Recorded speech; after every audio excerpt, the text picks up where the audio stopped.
Welcome to the Stephen Mansfield Podcast.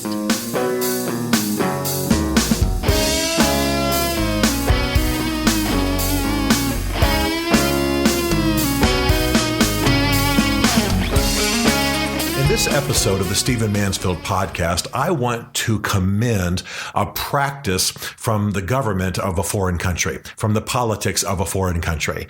And given that that country is Britain, the United Kingdom, it's probably going to make some of you think that I have become a traitor. I not long ago did a podcast on the Queen, and I obviously have some appreciation for some elements of British politics. And so some of you are going to think that I want to undo the American Revolution. Not true. But I do think that there is a practice in British politics that we Americans, and particularly the political parties that aspire to power, and some of you who are planning to run for office, ought to adopt for yourselves. And I'll explain what that is. But the reason that I'm bringing this up is that we have recently had experience in American politics where a party ascended to power and clearly was not fully ready to lead. Republicans, as we all know, in the recent election took the House, the Senate, and the White House, and now have a growing numbers of conservative thinking jurists on the Supreme Court. It ought to be a prime moment. There ought to be victories. Conservative ideas, compassionate conservatism ought to be winning the day. But when Republicans took office, it was obvious they were not even agreed amongst themselves as to some of their main policy initiatives. For example, we have been hearing for years about Republican opposition to the Affordable Care Act, which essentially is Obamacare. It's Obama's health care initiative, which is now a matter of law. And Republicans griped about it and were opposed to it. And I, of course, as I've said many times on this podcast, believe it needs to be dramatically reworked, if not abolished and replaced. But anyway, when Republicans took power, they were not agreed amongst themselves. They did not have policies that were workable. And so they had embarrassing missteps in trying to replace Obamacare. And this is not only true there, it's true on some other initiatives as well. Well, I want to commend a practice that we see in British politics that I think is very, very commendable and very, very important, that it really does make for better governing. It makes for being ready to lead the day a person or a party takes office. And it's this. In British politics, when you have one party in power, let's say, for example, right now the Tories are in power under Theresa May. You have the Tory party in power.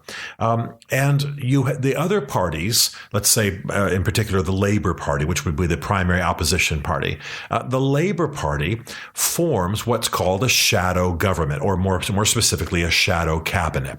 Now, this is nothing sinister. This simply means that Labour appoints various party officials and leaders to shadow the different cabinet positions of the party that is in power. So, there's let's say there's a Secretary of Intelligence or Defense. I'm just making these names up.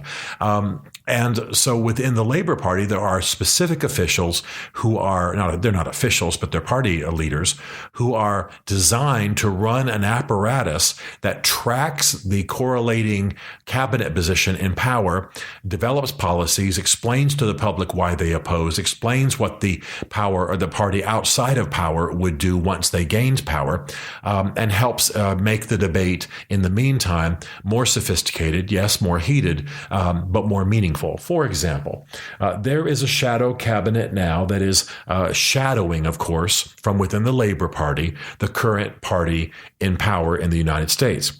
And the British government has a position called the Home Secretary. And some people in the United States tend to say this is like our Interior Secretary, but it's not true. The Home Secretary deals with things like policing and national security and immigration and criminal justice, for example. It's a different position than what we have here.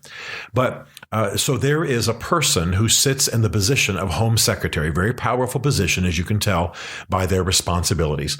And that person actually sits in the cabinet and is actually an official within the government. Well, the Labour Party, which is not in power right now, has a shadow home secretary, a shadow home secretary. And her name, by the way, we can tell you exactly who she is. Her name is Diane Abbott.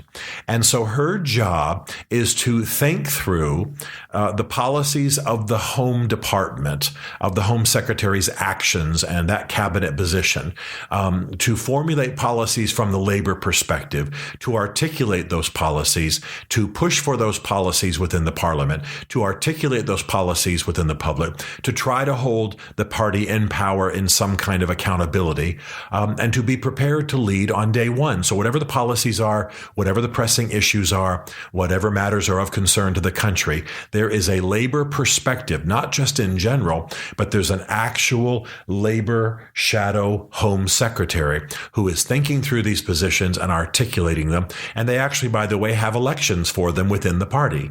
So you have lots of debate, you have lots of discussion, you have lots of vetting that goes on. And presumably when that party takes power, you have someone who is presumably going to take that position within government. So the assumption right now is that Diane Abbott would become, should Labor take power, the Home Secretary. It doesn't always work that way, of course, but she would become the Home Secretary. Even if she doesn't become the Home Secretary, the party thinking these issues through, suggesting policies, having internal elections, things of that nature, having people appointed based on gifts and thinking and books they've written and policies they've championed and what have you, means you have a person better ready to lead on the day. Well, this is, I think, superior to our American process in which parties bellyache but don't necessarily have to actually be specific about what their alternative policy should be. So the reason I'm saying this is I strongly recommend that as we move into the future in the United States, and there are increasing numbers of political parties, I think, that are going to be in play. We've had a little bit of a Tea Party season in the last elections. I think we'll have other parties come along.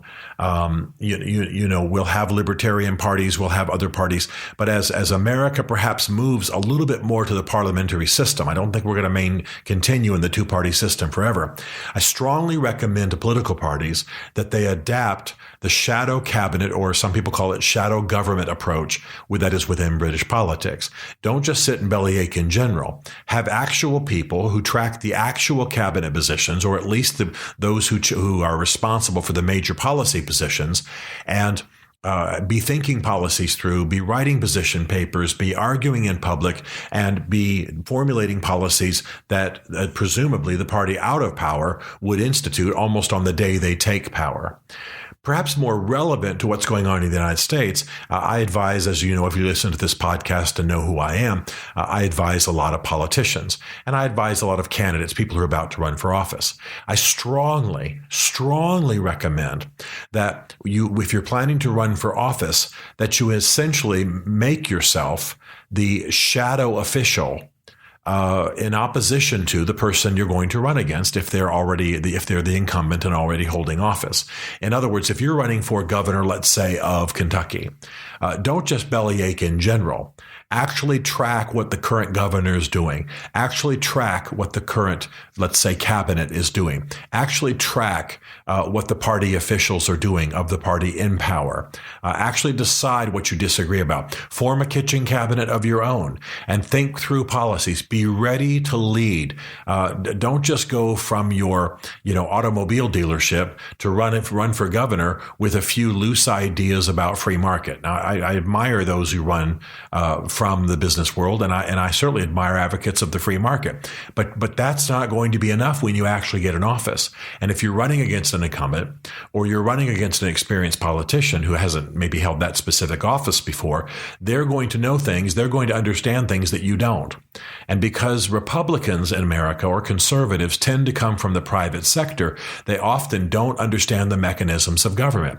So what you need to do if you're running, Republican or otherwise, is you need to think like a shadow cabinet official or a shadow governor or a lieutenant governor or whatever it is that you're running for, Secretary of Education within a given state, whatever it is you're intending to be, make sure that you have functioned and thought and been advised and developed policy as though you are a shadow official of the British type. You're thinking through policies and positions. You're actually almost, to put it in almost a silly fashion, imagining yourself in office. What would you do? How would you articulate it? How would you bring change? How do you differ from the other party or parties? How would you lead?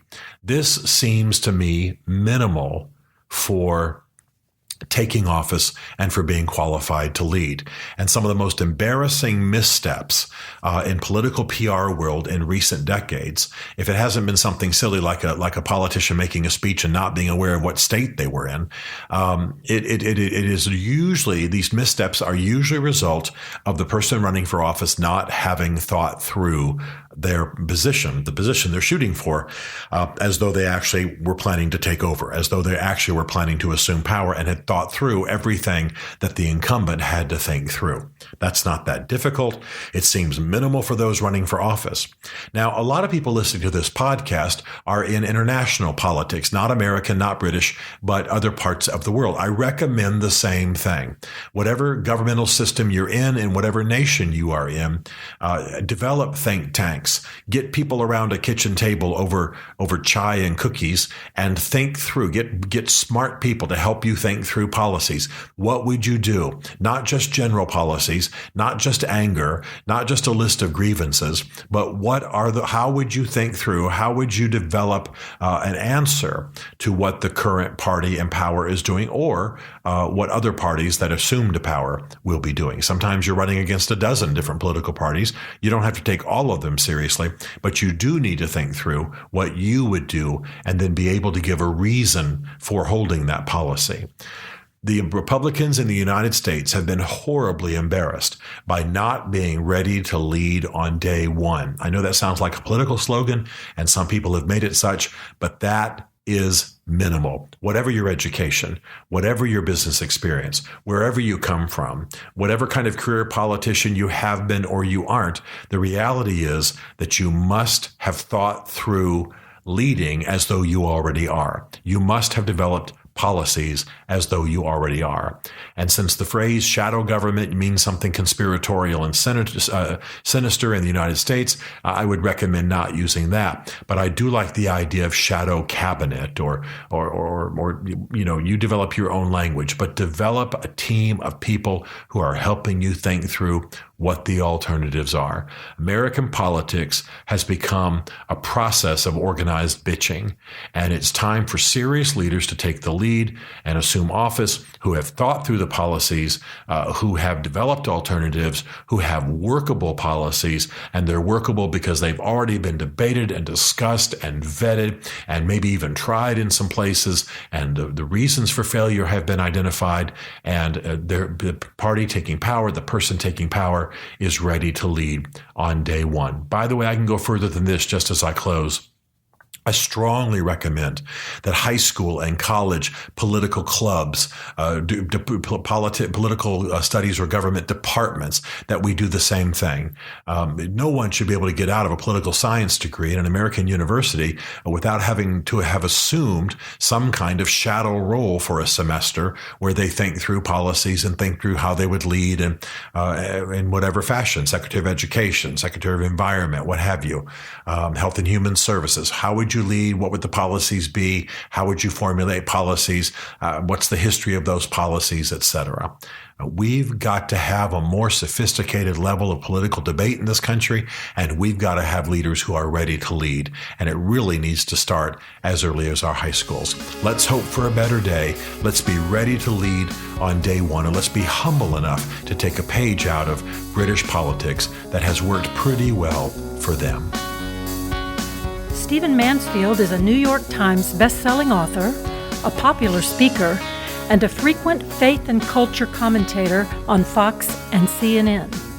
His groundbreaking books on faith and society include The Faith of George W. Bush, The Search for God in Guinness, Mansfield's Book of Manly Men, and Lincoln's Battle with God. Learn more at stephenmansfield.tv.